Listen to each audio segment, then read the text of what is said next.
Here we are on Friday. We've spent the week talking about something every one of us deals with, not just in competition or sport, but in every corner of our lives, and that's pressure. The subject is so important that I think it deserves a recap before we end the week. So, Monday, we started with the question, what is pressure really? We discovered that pressure is not happening to us. It is being created by us through the meaning that we assign to a moment. Our brain perceives a situation as threatening based not on what is actually happening or reality, but on what we think is happening. And it triggers a stress response. That's why two people in the exact same situation can experience completely different levels of pressure based entirely on the meaning they assign to it.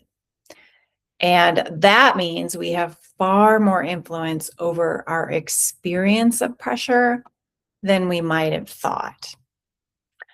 Then Tuesday, we looked at expectations, one of the biggest drivers of pressure in all of our lives. Our own expectations we have for ourselves, the expectations we imagine other people have of us, and even the cultural and social expectations about where we should be and what we should have and how we should perform. And we ask the honest question, how often is the pressure we feel built on assumptions rather than facts?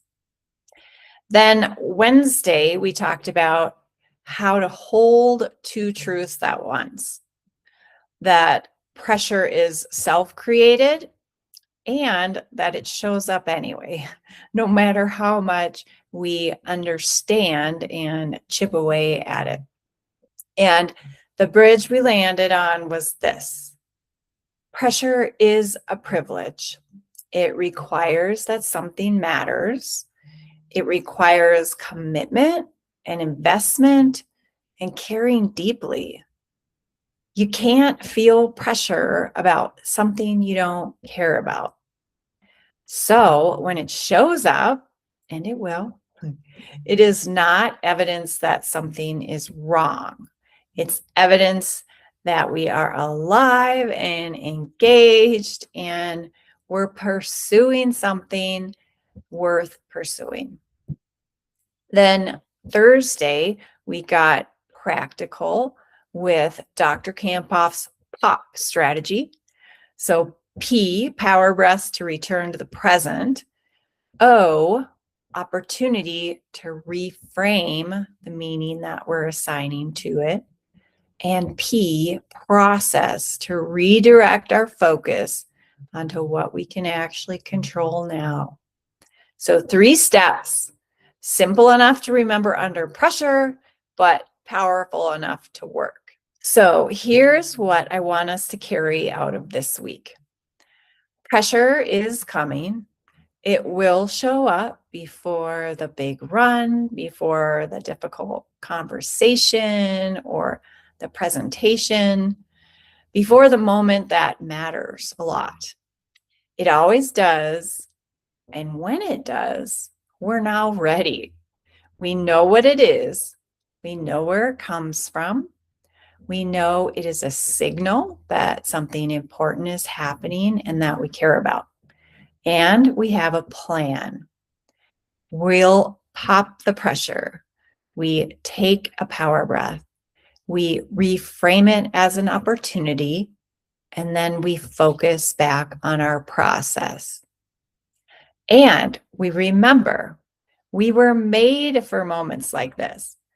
Not because we're fearless, but because we've done the work, we have the tools, and we've developed a relationship with pressure that allows us to rise to meet it instead of being squashed by it. So pressure is a privilege, and we're now ready for it. Well, we've spent a whole week building the foundation to back it up. So choose to use this week's power statement, and you can truly believe it. Pressure is a privilege, and I rise to meet it. Now, next week, we're going to do something a little different, and I think you're going to love it. We're going through my top 5 mindset books, and I'll share my review of them and some golden nuggets I've taken away from each one. These are books that have made the biggest impact on my own mindset and life, and I've chosen ones that can change how you think, how you compete, and how you show up every single day. So have a wonderful weekend, and I will see you back on Monday.